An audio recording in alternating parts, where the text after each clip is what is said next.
একেবারে দক্ষিণ 24 পরগনায়, যেখানে বিএলওকে মার খেতে হলো।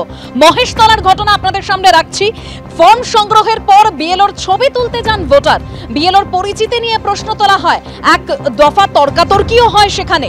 এরপর বিএলও এলাকা ছাড়তে চাইলে পিছন থেকে এসে হামলা করা হয়, কলার ধরে মারধর করা হয়, আই কার্ড ছিঁড়ে দেওয়ারও অভিযোগ সামনে আসে।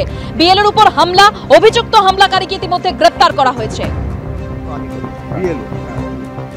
গতকাল প্রতিদিনের মতো আমরা এখানে ফর্ম কালেকশন করতে আসি, কয়েকটা ফর্ম কালেকশনও করি। তারপরে আমি এই সায়ন্তন সিনহার বাড়িতে আসি, ফর্ম কালেকশন করি। কালেকশন করার সময় ওনারা বলেন আপনাদের আমরা ছবি তুলবো, আপনারা যে নির্বাচন কমিশনের লোক আমরা বুঝবো কি করে। আমি আমার আই কার্ডটি দেখাই, তা সত্ত্বেও হয়তো ওনারা বিশ্বাস করেননি, ওনারা ছবি তোলেন। এরপর যখন আমি আমার ফর্ম, আমার কালেক্টেড অংশগুলো নিয়ে আমার ব্যাগে নিয়ে আমি চলে আসতে যাই, তখন সায়ন্তন সিনহা পিছন থেকে দৌড়ে এসে আমার পিছন থেকে কলার ধরে এবং বলে আপনি চলে যাচ্ছেন যে, আপনাকে বললাম ছবি তুলবো।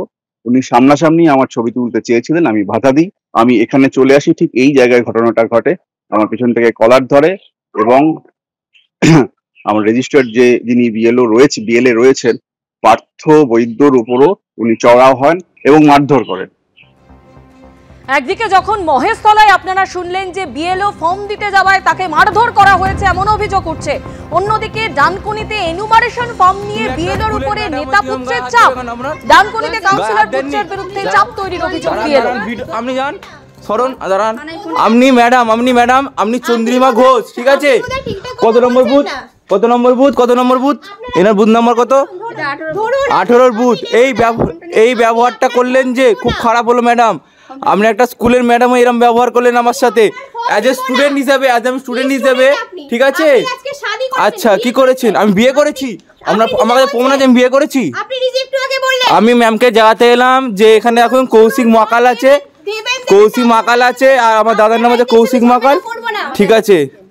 কৌশিক মাকাল আছে আর একটা আছে কৌশিক মকাল, দু রকম টাইটেল আছে, দু রকম হিসেবে আমি সেই হিসেবে জিজ্ঞাসা করলাম।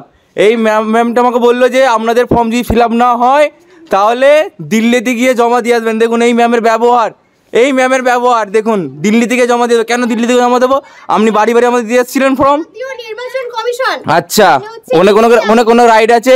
ওখানে বলেছেন না, আমি জানি না। আপনি জানেন তো? আচ্ছা, ধারণা আছে আপনি, ঠিক আছে, সেসব ঠিক আছে। তুমি আমার গায়ে হাত দিয়েছো কেন? তুমি একটা স্কুলের ম্যাডাম, তুমি আমার গায়ে হাত দেবে কেন? আপনার গায়ে হাত দেননি।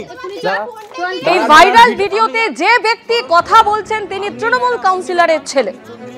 ঠিক আছে, কত নম্বর বুথ এনার বুথ নাম্বার কত?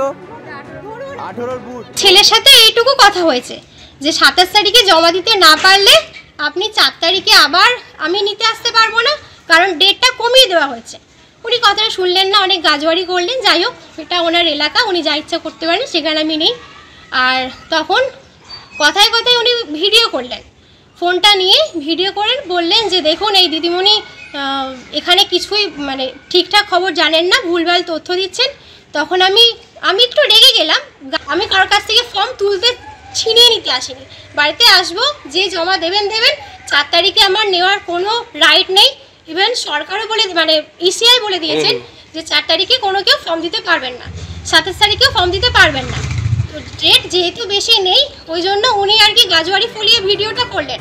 4 ডিসেম্বর নয়, 25 নভেম্বরের মধ্যে ডিজিটাইজেশন প্রক্রিয়া সেটা শেষ করতে হবে। জেলা শাসকদের সেটাই নির্দেশ দিয়েছে জাতীয় নির্বাচন কমিশন, এরকমই সূত্রের খবর পাওয়া যাচ্ছে। ডিজিটাইজেশন প্রক্রিয়ার শেষ সময়সীমা 4 ডিসেম্বর। ডিজিটাইজেশনের সময়সীমা 4 ডিসেম্বর হলেও শেষ করতে হবে তার আগেই।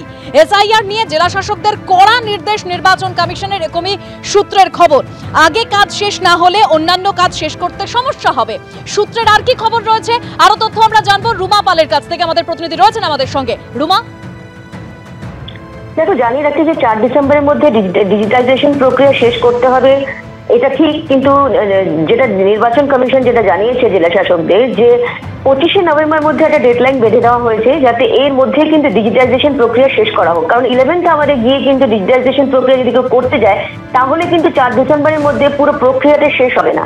এবং যেহেতু বিএলওদের বাড়তি চাপ রয়েছে, কমিশন মনে করছে, কিন্তু তা সত্ত্বেও কাজ শেষ করতে হবে এবং এই ডিজিটাইজেশনের প্রক্রিয়া কিন্তু শেষ করতে হবে 25 নভেম্বরের মধ্যে।